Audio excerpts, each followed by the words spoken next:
रूस यूक्रेन युद्ध खत्म करने को लेकर बन रही योजना पर यूक्रेन के राष्ट्रपति व्लादिमीर जेलेंस्की ने प्रतिक्रिया दी है।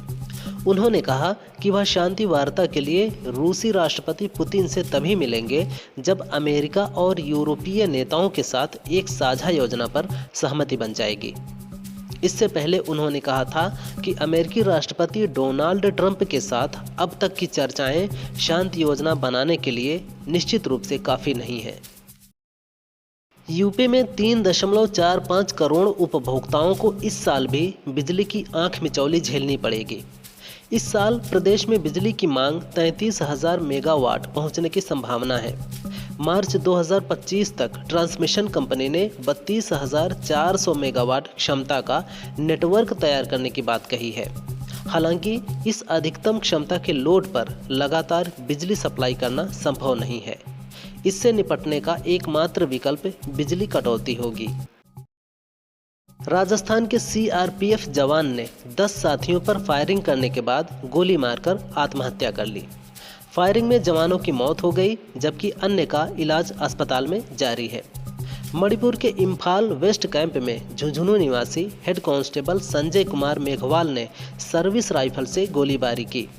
मृतकों में सब इंस्पेक्टर तिलक राज और कांस्टेबल राजीव रंजन शामिल हैं। फिलहाल घटना के कारणों का पता लगाया जा रहा है। अमेरिकी सेना अब ट्रांसजेंडर को सेना में शामिल होने और सेवा सदस्यों के लिए लिंग परिवर्तन से जुड़ी प्रक्रियाओं को पूरा करना या सुविधा देना बंद कर देगी। अमेरिकी सेना ने कहा कि तुरंत प्रभाव से लिंग डिस्फोरिया इतिहास वाले व्यक्तियों की एंट्री रोक दी गई है। इसके अलावा सेवा सदस्यों के लिए लिंग परिवर्तन की पुष्टि या सुविधा प्रदान करने वाली सभी अनिर्धारित चिकित्सा प्रक्रियाओं को बंद कर दिया गया है। 18 फरवरी को मुख्य चुनाव आयुक्त सीईसी राजीव कुमार का कार्यकाल खत्म हो रहा है।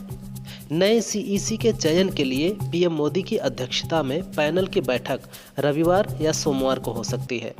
अब तक की परंपरा के मुताबिक चुनाव आयोग के सीनियर चुनाव आयुक्त को ही सीईसी के रूप में नियुक्त किया जाता रहा है, लेकिन नए कानून के तहत अब सर्च कमेटी 5 नाम शॉर्टलिस्ट करेगी, जिनमें से एक को पीएम की अगुवाई वाली सिलेक्शन कमेटी चुनेगी।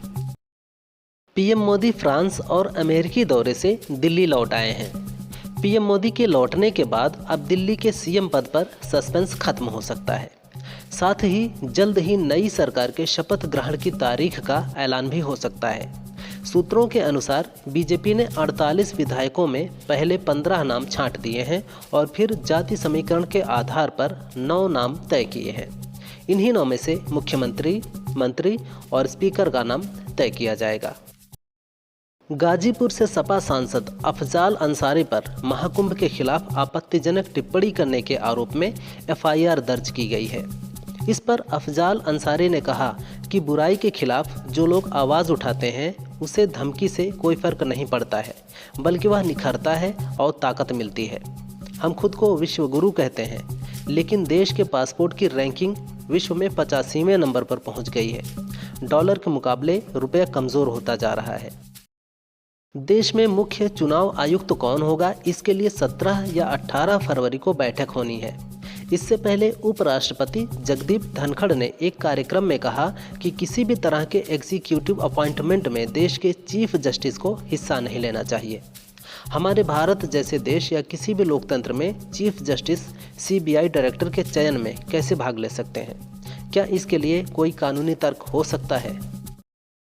हाल ही में सपा सांसद जया बच्चन ने सरकार पर फिल्म इंडस्ट्री को खत्म करने का आरोप लगाया था। इस पर वित्त मंत्री निर्मला सीतारमन ने कहा, वो जिस पार्टी महाराष्ट्र विकास आघाड़ी को सपोर्ट करती हैं, उसने 5 साल पहले अभिनेत्री कंगना रनौत का ऑफिस तोड़ा था। उस वक्त जया जी चुप क्यों थी? इमरजेंसी के दौरान देवानंद किशोर कुमार के साथ क्या हुआ था? जया जी इस पर भी चिंता जाहिर करें। केंद्रीय सतर्कता आयोग ने बीजेपी के शीश महल के आरोपों को लेकर विस्तृत जांच के आदेश दिए हैं। इस मामले में नवंबर से ही सीवीसी के आदेश पर जांच चल रही थी। सीवीसी के मुताबिक अरविंद केजरीवाल ने सभी नियमों को ताक पर रखकर 8 एकड़ में 40,000 स्क्वायर यार्ड में बंगले का निर्माण करवाया था।